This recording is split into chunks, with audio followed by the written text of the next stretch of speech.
Olá, meus amigos, boa noite, tudo bem? Sejam todos bem-vindos. Vamos dar início ao nosso evangelho de hoje. E nós vamos tratar hoje de um tema muito importante, né? Sobretudo nós, espíritas, que costumamos estudar bastante isso, né? Que fala sobre a caridade. O tema hoje fala sobre a caridade material e a caridade moral, tá? Caridade material e caridade moral.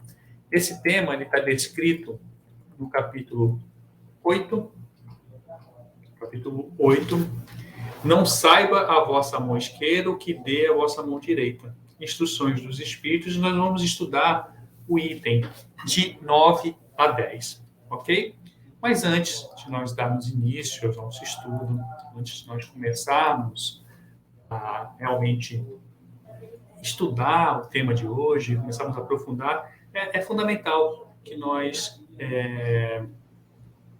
nos conectemos com o plano superior, nos conectemos com a espiritualidade amiga, para que possamos ser inspirados, possamos realmente entrar nesse ambiente de estudos, né, de forma mais harmoniosa. Então, eu vou colocar aqui na tela para vocês uma figura amiga do nosso Mestre Jesus, né, de braços abertos, para que ele nos inspire a fazer uma prece antes do nosso estudo, antes do nosso início de estudo.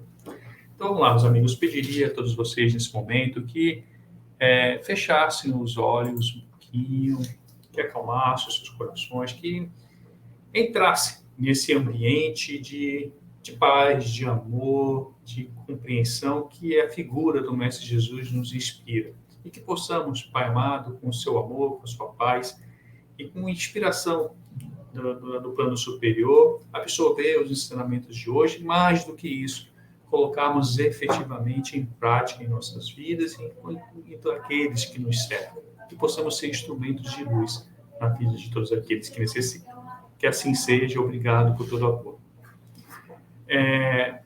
Dito isso, meus amigos, vamos dar início, então, ao estudo de hoje. Como eu havia dito, nós iremos falar hoje da caridade moral e da caridade espiritual, não é? E eu vou transmitir aqui para vocês.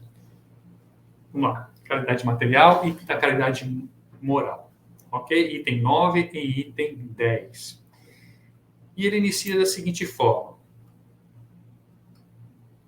Item 9. Amemo-nos uns aos outros e façamos aos outros o que quereríamos nos fizessem eles. Toda religião, toda moral se acham encerrada nesses dois preceitos. Se fossem observados nesse mundo, todos seriam infelizes. Não mais aí ódios nem ressentimentos. Diria ainda, não mais pobreza, porquanto do supérfluo da mesa de cada rico, muitos pobres se alimentariam, e não mais veríeis nos quarteirões sombrios, onde habitei durante toda a minha última encarnação, pobres mulheres arrastando consigo miseráveis crianças a quem tudo faltava. Olha só, e aqui nós estamos vendo um dos temas principais da doutrina espírita, né? Amemos uns aos outros e façamos aos outros o que quereríamos nos fizessem eles. E aí o Evangelho nos diz, toda a religião, toda a moral se acham encerrada nesses dois preceitos. Ora, meus amigos, se nós tivéssemos o hábito de observar esses dois preceitos com muito cuidado, fazendo aos outros o que gostaríamos que os outros nos fizessem, com certeza nós, aqui na Terra, estaríamos num plano muito mais avançado. Como bem enfatizou o Evangelho nesse texto, nada faltaria à mesa daqueles que menos tivessem, porque dos supérfluos daqueles que têm mais. E não estou dizendo do necessário, não estou dizendo para dar muito mais do que você deseja ou tem, mas do supérfluo. Se as pessoas tivessem o cuidado de direcionar o que sobra, né, eu digo que sobra não no sentido pejorativo, né, no sentido de ser estragado, desgastado, mas o que muitas vezes é desperdiçado em seu lar, direcionando para aqueles que mais necessitam, com certeza nós teríamos um mundo hoje com menos fome, com menos dor, com menos necessitados, pedindo, né, implorando por um auxílio daqueles que passam, daqueles que o cercam. Né? Então vejam quão é importante esse aprendizado. Nós, espíritas, já estamos atentos a isso, porque estudamos isso rotineiramente, né? Não sei se nós já praticamos como deveríamos praticar, porque nós somos espíritas, nós não somos perfeitos, e essa consciência nós temos que ter, né? Mas nós temos o ensinamento necessário para compreender a importância desse preceito, não é? Então, vejam que tema riquíssimo esse de hoje. E aí, continuando ainda no item 9, ele diz assim: ricos, pensai nisto um pouco. Auxiliai os infelizes o melhor que puderdes. Dai para que Deus um dia vos retribua o bem que houverdes feito, para que tenhais aos saídes do vosso invólucro terreno um cortejo de espíritos agradecidos a receber-vos no limiar de um mundo mais ditoso. Eu queria fazer aqui um parágrafo, né? Que fala um pouquinho sobre esse parágrafo, dá uma parada aqui, quando ele fala assim: ricos, pensai nisto um pouco, auxiliai os infelizes o melhor que puderdes, ou seja, dando sempre o nosso melhor àqueles que necessitam, aqueles que realmente estão esquecidos, aqueles que possuem muitas vezes suas dores e não conseguem, de outra forma, superá-las, senão com o auxílio de outra pessoa. E quando ele fala que dai para Deus um dia, para que Deus um dia vos retribua, não é no sentido de troca, né? Porque muitas pessoas ainda estão nesse estágio, né, de fazer o bem por sentimento de culpa, com escusa de consciência, por tentar ver se vai ser auxiliado. Não é esse necessariamente o objetivo. O que ele está querendo dizer com esse texto é que todo aquele que se dedica ao bem do próximo, todo aquele que se doa de alguma forma em prol daqueles mais infelizes, Deus não vai fechar os olhos para si. Né? Deus não vai fechar os olhos para as suas necessidades. Né? E quando um dia, se por algum momento, por algum motivo, nós necessitarmos de um auxílio, a mão amiga encaminhada por Deus, pode ser alguém encaminhado por Ele, também irá via nosso auxílio. Né? Isso é bom porque o maior dos auxílios que nós podemos ter com um retorno por essa prática que nós praticamos aos outros é a nossa ascensão, o quê? A nossa ascensão moral. Lembremos que nós, espíritos, estamos aqui no planeta para quê? Para evoluirmos moralmente, evoluirmos espiritualmente. Então, o que nós recebemos em troca quando nós, de alguma forma, dedicamos a vida a fazer o bem, a fazer a caridade? Recebemos de volta essa ascensão espiritual. Né? Nós vamos receber de volta o reconhecimento pelo esforço que um dia nós dedicamos ao bem. Então, veja que é uma troca razoável, não uma troca moeda por moeda, mas uma troca, faça o bem e você ascenderá de modo espiritual pelo seu próprio esforço, na verdade. Não é? E aí ele continua aqui: se pudesse saber da alegria que experimentei ao encontrar no além aqueles a quem, na última existência, me fora dado servir. Deve ser emocionante. Né? Em especial, a quem não fez com esse conhecimento. Hoje nós possuímos esse conhecimento porque nos foi dado pelo Evangelho, pelo trabalho que Kardec desenvolveu, conhecer disso. Mas vejam, pessoas que desconheciam isso, fizeram o bem de forma despretensiosa e quando chegaram no além tiveram a oportunidade de serem recebidos por aqueles a quem eles serviram, a quem eles ajudaram. Lembrando sempre que o nosso maior exemplo, que é Jesus, ele não veio aqui por outro motivo, senão a servir às nossas necessidades, a servir de exemplo para as nossas necessidades, servir de exemplo de como nós poderíamos alcançar a felicidade aqui nesse planeta através dos seus atos, dos seus princípios, da sua lei de amor, não é? Então veja como é grandioso ter isso como uma expectativa real, né, de quando nós praticamos o bem. E aí, continuando aqui ainda, ele continua o Evangelho. Amai, portanto, o vosso próximo, amai-o como a vós mesmos, pois já sabeis agora que, repelindo um desgraçado, estareis, quiçá, afastando de vós um irmão, um pai, um amigo de vosso de outrora. Se assim for, de que desespero nos vos sentireis presa ao reconhecê-lo no mundo dos espíritos? Olha só, mais um princípio aqui estampado, né, nesse ensinamento, que é o princípio da reencarnação, das múltiplas existências. Quem nos garante, né, quem nos garante que é aquele irmão que nós estamos repelindo, que nós estamos ignorando, nós não estamos dando a devida atenção, não é uma pessoa querida, próxima, a quem não nos foi dado nessa vida conhecer, né? Como será o nosso sentimento ao nós descobrirmos no outro lado da existência que aquela pessoa que nós amamos tanto outrora precisou do nosso auxílio e nós não ajudamos? Ah, Nelson, então só por isso não. Não, não é isso. Aqui é um exemplo apenas, né? Claro que nós devemos ajudar aqueles de forma ampla, né? Minha mãe sempre dizia que nós devemos fazer o bem sem ver a quem. Então é isso que o Evangelho nos ensina, mas ele nos traz aqui um exemplo com base nas múltiplas existências que nós temos. Já pensou que dor e que culpa nós traríamos se nós um dia descobríssemos que um irmão nosso, um filho nosso de outra vida, careceu da nossa ajuda e nós o ignoramos? Então isso é possível e nós não podemos ignorar isso. Não é? E ele continua: desejo compreendais bem o que seja a caridade moral, que todos podem praticar, que nada custa materialmente falando, porém que é a mais difícil de exercer. E aí vem mais um ensinamento muito importante desse estudo de hoje, não é? Esse estudo de hoje. Por quê? Porque muitos de nós, temos o hábito de dizer que não temos condições de ajudar. Eu não tenho nem para mim, como é que eu vou ajudar os outros? Eu não tenho recursos financeiros para ajudar. Isso, na verdade, pode ser encarado, principalmente para nós espíritas, como uma fuga, porque nós compreendemos bem o que é a extensão da caridade, né? E hoje o tema é justamente esse: a caridade material e a caridade moral. E falando sobre a caridade moral, quem de nós não pode, ao menos, dar um abraço? Quem de nós não podemos dar um bom dia, tratar bem, estimular, incentivar, não é?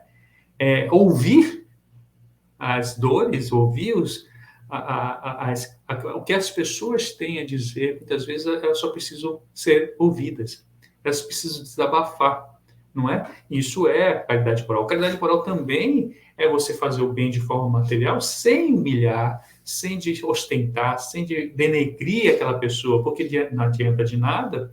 É claro que vai adiantar do ponto de vista material, vai matar uma fome, mas não vai ter o mesmo valor quando você pratica o bem material de forma a humilhar aquela pessoa, não é? O importante da caridade, do bem, é que a gente possa fazer com que a pessoa se sinta digna, né? E não ao contrário. A gente possa fazer isso de forma suave, leve, de forma amistosa. E quando não tiver o recurso material, que a gente possa pelo menos dar uma palavra de amor, de carinho, de incentivo para aquelas pessoas. Então veja como o Evangelho traz essas reflexões que nós espíritas já conhecemos, mas que muitas vezes não nos atentamos e deixamos passar a oportunidade. E quando ele fala que é o mais difícil de exercer, porque hoje nós somos tão atribulados no nosso dia a dia que sequer damos ouvidos aos anseios daquelas pessoas que caminham conosco. Então, fiquemos mais atentos nas necessidades, né? Fiquemos mais atentos àqueles que se aproximam de nós por algum motivo, que possamos estar abertos, né? Sermos luzes na vida de cada um deles. E continuando aqui. A caridade moral consiste em se suportar umas às outras as criaturas, e é o que menos fazeis nesse mundo inferior, onde vos achais por agora encarnados. Grande mérito há, crede-me, em um homem saber calar-se, deixando falar o outro mais tolo do que ele. É um gênero de caridade isso. Olha, meus amigos, por isso ele falou que não é tão fácil. Quando ele fala aqui no texto anterior que é mais difícil de exercer-se, porque nós, seres humanos, encarnados aqui na Terra, somos repletos, por mais que não queiramos reconhecer isso, somos repletos de orgulho. Quem de nós não tem, de certa forma, orgulho, não é?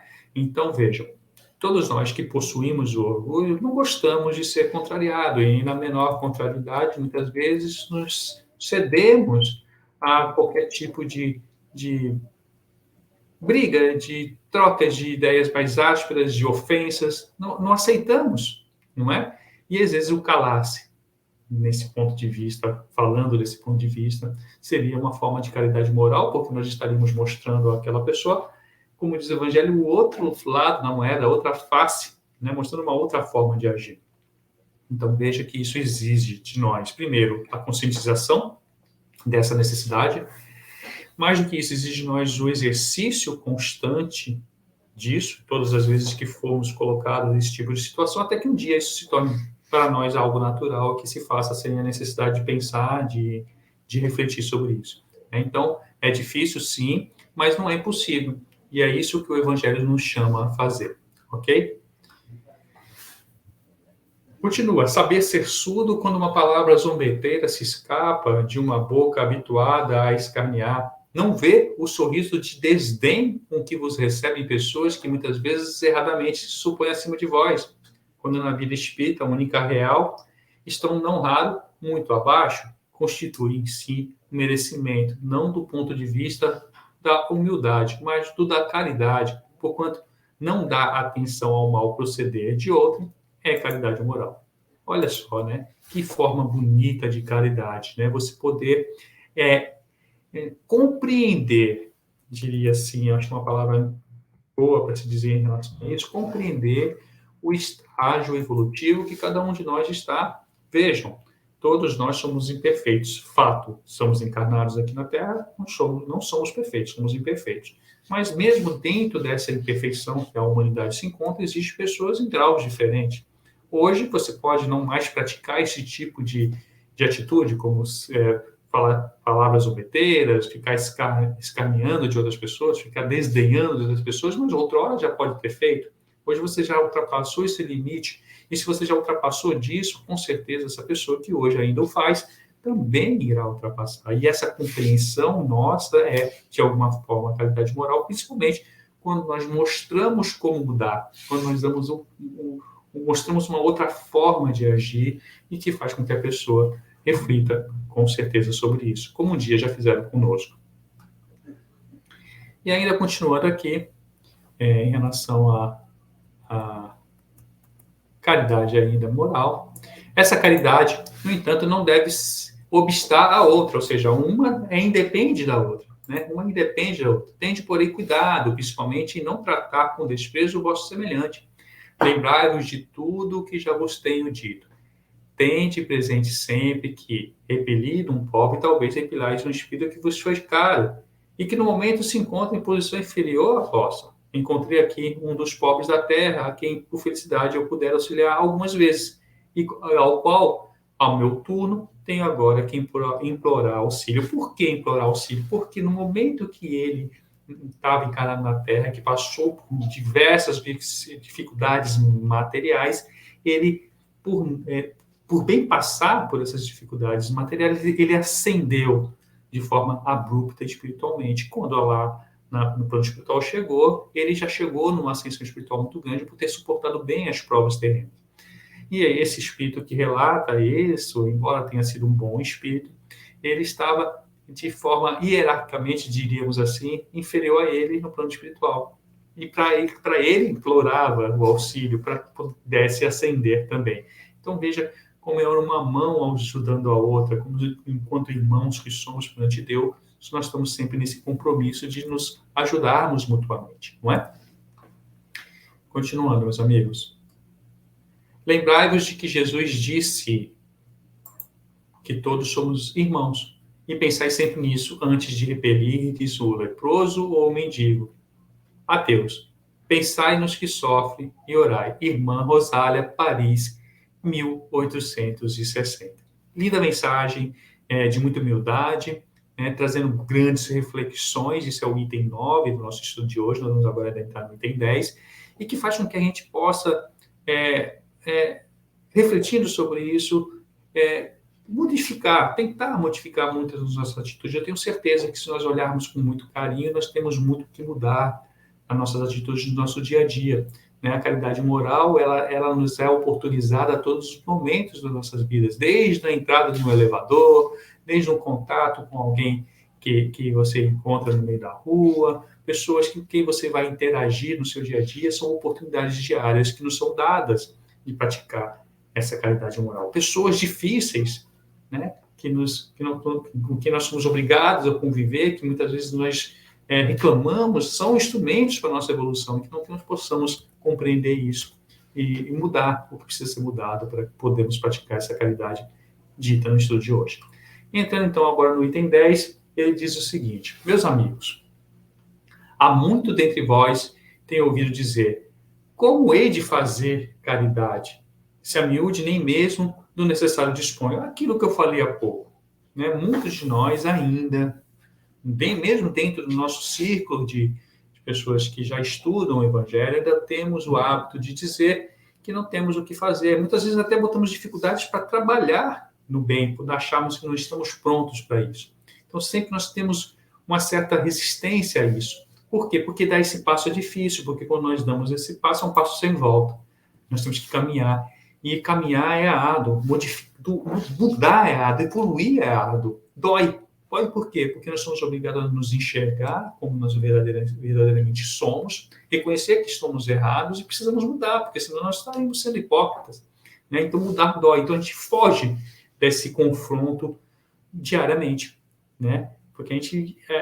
aquela coisa de você estar acomodado, né, na sua zona de conforto, e você não anda nem para trás, nem para frente, fica ali naquela situação, quando você dá um passo, você tem que caminhar. E isso dói. Então, sim, é comum nós ouvirmos isso mesmo no meio espírita. Né? E aí ele continua, amigos, de 1000 maneiras se faz a caridade, podeis fazê-la por pensamentos, por palavras e por ações, por pensamentos orando pelos pobres abandonados, que morreram sem se acharem sequer em condições de ver a luz. Em uma prece feita de coração os alivia, por palavras, dando aos vossos companheiros de todos os dias alguns bons conselhos, dizendo aos que o desespero, as privações azedaram o ânimo e levaram a blasfemar do nome do Altíssimo. Eu era como sois, sofria, sentia-me desgraçado, mas acreditei no Espiritismo. E veja agora, sou feliz. Veja, isso é um exemplo, existem várias formas de nós ativarmos dentro do coração das pessoas essa esperança, essa alegria, essa vontade de viver, de lutar pela sua felicidade. Nós temos essa luz dentro de nós, nós podemos ser luz também na vida das outras pessoas. Não é? Aos velhos que vos disserem, é inútil, estou no vinho na minha jornada, morrerei como vivi, dizei. Deus usa de justiça igual para com todos nós. Lembrai-vos dos obreiros da última hora, as crianças já viciadas pelas companhias de que se cercaram e que vão pelo mundo prestes a sucumbir às más tentações. Dizei, Deus vos vê, meus caros pequenos. E não vos canseis de lhes repetir essas brandas palavras. Elas acabarão por lhes germinar nas inteligências infantis, e em vez de vagabundos, fareis deles homens. Também isso é caridade. Meus amigos, nada é perdido na vida. Nada se perde na vida. Uma palavra bem dita, uma palavra bem falada, com sentimento, tocada, toca o coração daqueles que sofrem. Às vezes era só isso que eles precisavam para ter aquele empurrão necessário para caminhar. E nunca esquecerão. Porque esse impulso dado por alguém que faz de boa vontade pode ser capaz de tirar pessoas de uma situação de melancolia, de depressão, e pode ajudá-las a se reerguer e a se caminhar, a receber boas influências. Então, nunca menospreze uma boa palavra, nunca menospreze a sua prece, a sua oração em prol daqueles que necessitam. Ela vai chegar lá, ela vai auxiliar aquela criatura. Por quê?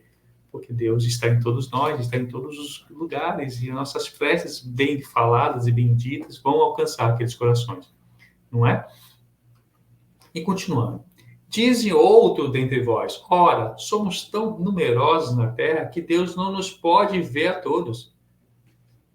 Escutai bem isso, meus amigos. Quando estais no cume da montanha, não abrangeis com o olhar os bilhões de grãos de areias que o acobrem? Pois bem, do mesmo modo vos vê Deus. Ele vos deixa usar do vosso livre-arbítrio, como vós deixais que esses grãos de areia se movam ao sabor do vento que os dispersa.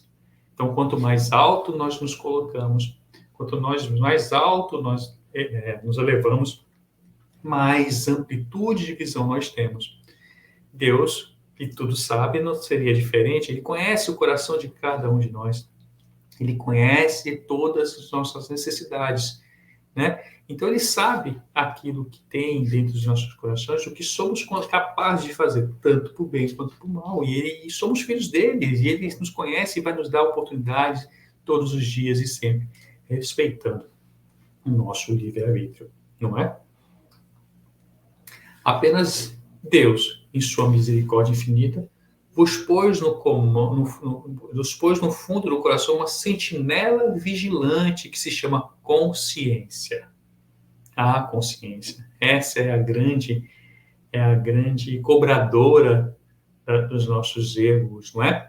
Escutai-a, que somente bons conselhos elas vos dará.